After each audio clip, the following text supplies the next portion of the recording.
నమస్కారం అండి. అక్కడ నమస్కారం అండి. నమస్కారం. నా పేరు అశ్విత. అశ్విత, సో నేను ఏం అడగాలనుకుంటున్నా అంటే, ఇప్పుడు మీరు ఈ మొత్తం ఆర్గనైజేషన్ కి వచ్చి మీరు ఇక్కడ హోస్ట్ చేస్తున్నారు కాబట్టి, సో మా యూత్ ని మొత్తం like what ever it is full step మొత్తం మీరు ఇక్కడ వరకు పిలిచి మా ప్రెజెంటేషన్ నుండి మిమ్మల్ని లైక్ మీరు ఇన్ఫ్లుయెన్స్ చేస్తున్నారు కదా మమ్మల్ని. రేపు మీరు ఒక పోస్ట్ లో నించోని లైక్ సీఎం గా ఒకవేళ మీరు స్టాండ్ చేస్తే ఒకవేళ అని అంటున్నా, ఒకవేళ మీరు చేస్తే ఆ ఇన్ఫ్లుయెన్స్ అంతా మీకు ఉంటుందని మీరు హోస్ట్ చేస్తున్నారా లేకపోతే what do you think of? Right. నాకు తెలిసిన కాడికి ఇందులో చాలా మంది పిల్లలకు ఓటు లేకపోయి ఉండొచ్చు, మేబీ ఉండొచ్చు, కొంతమంది లేకపోవచ్చు. మీ కాడ ఓట్లే లేవు, మిమ్మల్ని ఇన్ఫ్లుయెన్స్ చేసి నేనేం చేయాలి? రెండోది, ఆ అమ్మాయి చాలా మంచి క్వశ్చన్ అడిగింది. వీళ్ళందరి సపోర్ట్ మీకు ఉంటుందని మీరు భావిస్తున్నారా అని చెప్తా ఉన్నారు. నేను సపోర్ట్ కోసం రాలే.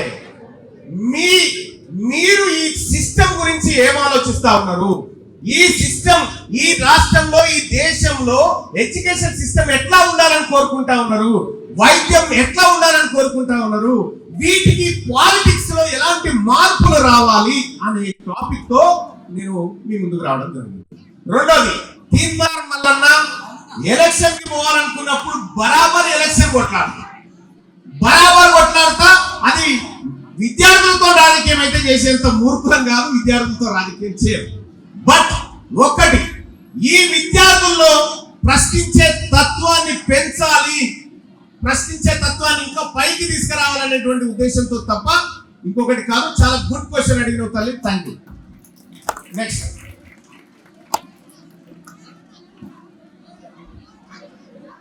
ఓకే అమ్మాయి, తెలంగాణలో మీ ఎడ్యుకేషన్ ఇంప్రూవ్ చేయడానికి మీ ప్లాన్ ఏంటి sir? Right, okay, thank you అమ్మా. తెలంగాణ రాష్ట్రంలో ఎడ్యుకేషన్ మొత్తం ఎంటైర్ భారతదేశంలోనే చదువు కోసం అత్యంత తక్కువగా ఖర్చు పెడుతున్న రాష్ట్రం ఏది? ఎవరికైనా తెలుసా? మొత్తం భారతదేశంలో ఉన్నటువంటి 29 రాష్ట్రాలలో చదువు కోసం అత్యంత తక్కువగా ఖర్చు పెడుతున్న రాష్ట్రం ఏదైనా ఉందా? ఏ రాష్ట్రం అది? తెలంగాణ రాష్ట్రం. భారతదేశంలోనే అత్యధిక నిరక్షరాస్యత శాతం ఉన్నది కూడా ఇక్కడే. మన ప్రభుత్వాలు ఎప్పుడు కూడా విద్యను పట్టించుకోవు. ఇప్పుడు ఆ సోదరు అడిగింది, చదువు కోసం అడిగింది. మీ నాన్న ఏం చేస్తాడు? చెల్లి బుజ్జి, మైక్ తీసుకో, మైక్ ఇవ్వండి. న్యూస్ రిపోర్టర్ మీ నాన్న, రైట్. న్యూస్ రిపోర్టింగ్ చేస్తే, ఓకే, న్యూస్ రిపోర్టర్ అయితే మీ నాన్న కష్టపడి సంపాదిస్తే ఒక ఏడాదికి ఎంత సంపాదిస్తాడు?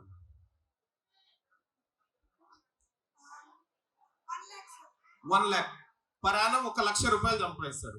ఇప్పుడు నువ్వు ఎక్కడ చదువుకుంటున్నావమ్మా? ఇప్పుడు నీ కాలేజ్ ఫీజు ఎంతమ్మా? 50,000. ఓకే, అంటే మీరు ఎంతమంది తల్లి? ఆగండి, ఎంతమంది అక్క చెల్లెలు కానీ? ఇంకో సిస్టర్ ఉంది, ఆమె ఎక్కడ చదువుకుంటుందమ్మా? ఆమెకి ఎంత అమ్మా? 60 to 70,000. రైట్. అంటే మీ నాన్న సంపాదించే డబ్బంతా మీ ఇద్దరు ఎడ్యుకేషన్ కోసం ఖర్చు అవుతుంది, అవునా? నేనేం చెప్తా ఉన్నంటే, మొత్తం తెలంగాణ రాష్ట్రంలో కాదు, ఈ భారతదేశంలో 1వ తరగతి నుంచి 12వ తరగతి వరకు 1 రూపాయి ఖర్చు లేకుండా ఫ్రీగా ఎడ్యుకేషన్ అందాలి అని చెప్తా ఉన్నా. దీనికి మీరందరూ అంగీకరిస్తారా? రైట్. రెండో విషయం ఏంటంటే, మన ఎడ్యుకేషన్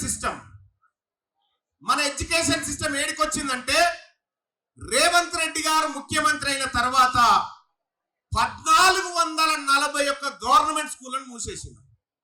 1441 గవర్నమెంట్ స్కూళ్లను మూసేసిండు. ఇవాళ ముఖ్యమంత్రి గారు ఇక్కడ లండన్ లో ఆక్స్ఫర్డ్ యూనివర్సిటీకి పోయినాడు. నేను మొన్న అమెరికా పోయినప్పుడు డ్యూక్ యూనివర్సిటీ పోయినా, పెన్సిల్వేనియా యూనివర్సిటీ పోయినా, అనేక యూనివర్సిటీలు, అక్కడ కొలంబియా యూనివర్సిటీ లాంటి చాలా తిరిగిన. అక్కడ యూనివర్సిటీలను పరిశీలిస్తే ఇక్కడి ఎడ్యుకేషన్ సిస్టాన్ని పరిశీలిస్తే అసలు నక్కకు నాగలోకానుకున్నంత తేడా. భారతదేశంలో ఉన్నటువంటి ఏ ఒక్క యూనివర్సిటీ కూడా ప్రపంచంలోని టాప్ 100 యూనివర్సిటీలో ప్లేస్ లేదు. టాప్ 100 కాదు, టాప్ 280s లో కూడా పేరు లేదు మనది. అంత దరిద్రంగా మన విద్యా వ్యవస్థ ఉంది. ఈ విద్యా వ్యవస్థ బాగుపడాలంటే ఒకటి, ఇప్పుడు ఆ పాప చెప్పింది, 1,00,000 రూపాయలు మా కోసం మా నాన్న ఖర్చు పెడతా ఉన్నాడని చెప్తా ఉన్నది. 1,00,000 రూపాయలు సంపాదిస్తా ఉన్నాడు. మళ్ళీ ఆ కుటుంబం బతకాలంటే అప్పు చేయాలి. మళ్ళీ ఆ కుటుంబం రూమ్ రెంట్లు కట్టాలన్నా అప్పు చేయాలి. ఏదైనా హాస్పిటలైజేషన్ అయితే లక్షలకు ఖర్చు చేయాలి. మరి ఒక సామాన్య కుటుంబం అటువంటి ఆర్థిక పరిస్థితిని ఎదుర్కొంటున్నప్పుడు ఇది దాదాపుగా మీ అందరు ఎదుర్కొంటున్నారా లేదా? మీ ఇళ్లలో అందరిది ఇదే పరిస్థితి కదా. రెండో విషయం ఏంటంటే, స్కూళ్ళల్లో, గవర్నమెంట్ స్కూళ్ళల్లో లేదంటే గురుకులాలలో ఆడపిల్లల కోసం శానిటైజేషన్ కిట్స్ ఇచ్చేవాళ్ళు, శానిటరీ కిట్స్ ఇచ్చేవాళ్ళు వాళ్ళకి. దాంట్లో ఈ శానిటరీ ప్యాడ్స్ కిట్లకు సంబంధించినటువంటి స్కీమ్ను కేసీఆర్ ప్రారంభించిన తర్వాత ఏం జరిగిందంటే 74 కోట్ల రూపాయలు ఆడబిడ్డల శానిటరీ కిట్స్ కోసం కేటాయిస్తే అందులో 44 కోట్ల రూపాయలు దొంగతనంగా తిన్నారు వాళ్ళు. ఆడబిడ్డల శానిటరీ ప్యాడ్ల సొమ్ము అది. తర్వాత రేవంత్ రెడ్డి గారు వచ్చిన తర్వాత అసలు ఆడబిడ్డలకు శానిటరీ కిట్లు ఇయ్యపోయి ఏం చేసుకుంటామని రద్దు చేసేసింది. అంటే మన ఎడ్యుకేషన్ పట్ల ఈ నాయకులకి ఎంత చిత్తశుద్ధి ఉందో మీరు అర్థం చేసుకోండి. ఎడ్యుకేషన్ అనేది రాజ్యం బాధ్యత. పుట్టిన ప్రతి ఓనికి క్వాలిటీ ఎడ్యుకేషన్ ఇవ్వాలి. మీరు పక్క రాష్ట్రంలో చూసుకుంటే ఛత్తీస్గఢ్ లో 18% బడ్జెట్, 118 రూపాయలు ఎడ్యుకేషన్ కోసమే ఖర్చు పెడుతుంది అక్కడ ప్రభుత్వం. ఒక తాన పక్కనే తమిళనాడులో విజయ్ ఉన్నాడు కదా, విజయ్ మొన్న బడ్జెట్ పెట్టిండు. మొన్న బడ్జెట్ పెట్టి ఎంత పెట్టిండు తెలుసా? మొత్తం బడ్జెట్ లో 9% బడ్జెట్ ఓన్లీ ఎడ్యుకేషన్ కోసం పెట్టిండు అక్కడ విజయ్. తెలంగాణ రాష్ట్రంలో ఎడ్యుకేషన్ బడ్జెట్ 7% దాటి ఎప్పుడు లేదు. ఎందుకంటే ఇక్కడ సిస్టమ్ ఎట్లా ఉందంటే, మీ అందరికీ తెలుసు, ఒకప్పుడు 10వ తరగతిలో 50 మంది ఉంటే 10 మంది 7 పాస్ అయ్యేటోళ్ళు తెలుసా? 10 మంది 7 లేదా 20 మంది పాస్ అయ్యేటోళ్ళు 50 మంది ఉంటాయి. కానీ ఇప్పుడు 10వ తరగతిలో 100 మంది పిల్లలు ఉంటే 95 మంది పాస్ అవుతా ఉన్నారు. ఎందుకు పాస్ అవుతున్నారు చెప్పండి?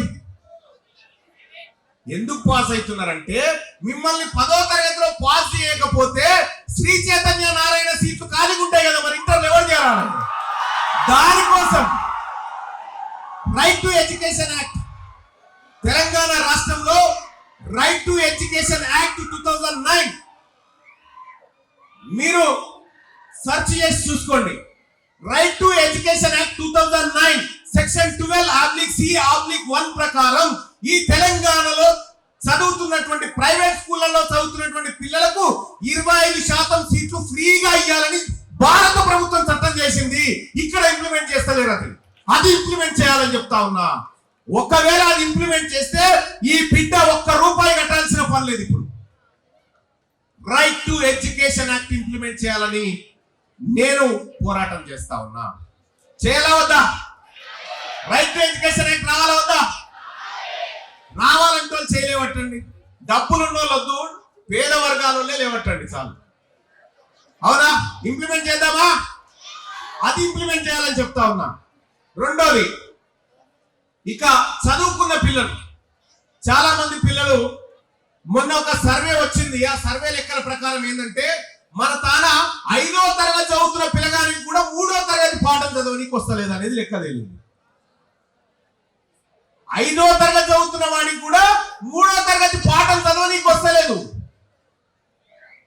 మొత్తం ఈ హెచ్ఎండిఏ పరిధిలో శ్రీ చైతన్య నారాయణ కాలేజీలు ఎన్ని ఉన్నాయో తెలుసా? 205 కాలేజీలు ఉన్నాయి ఓన్లీ హెచ్ఎండిఏ పరిధిలోనే.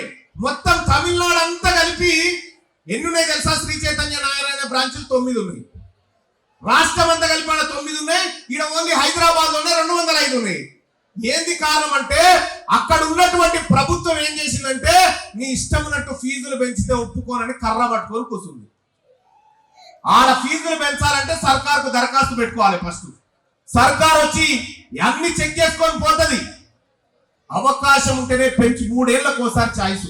అందుకోసమే శ్రీ చైతన్య నారాయణ దందాలు అక్కడ నడవే కాబట్టి ఇక్కడ దిగిరు. సో కాబట్టి నేనేం చెప్తా ఉన్నానంటే ఎడ్యుకేషన్ సిస్టమ్ మారాలంటే ప్రభుత్వ ఉద్యోగి ఎవరైతే టీచర్ గాని ఇంజనీర్ గాని ప్రభుత్వంలో ఉద్యోగిగా పనిచేస్తున్నటువంటి పిల్లలను కూడా గవర్నమెంట్ స్కూళ్ళలో చేర్పించాలి. సర్పంచ్ కొడుకు కూడా సర్కార్ బడిలో చదువుకోవాలి. వార్డు మెంబర్ కొడుకు కూడా సర్కార్ బడిలో చదువుకోవాలి. అప్పుడే ఈ విద్యా వ్యవస్థ బాగుపడుతుందని నమ్ముతూ నేను దానికోసమే right to education, right to recall అనేటువంటి సిస్టమ్ గురించి చర్చించాలనుకున్నా.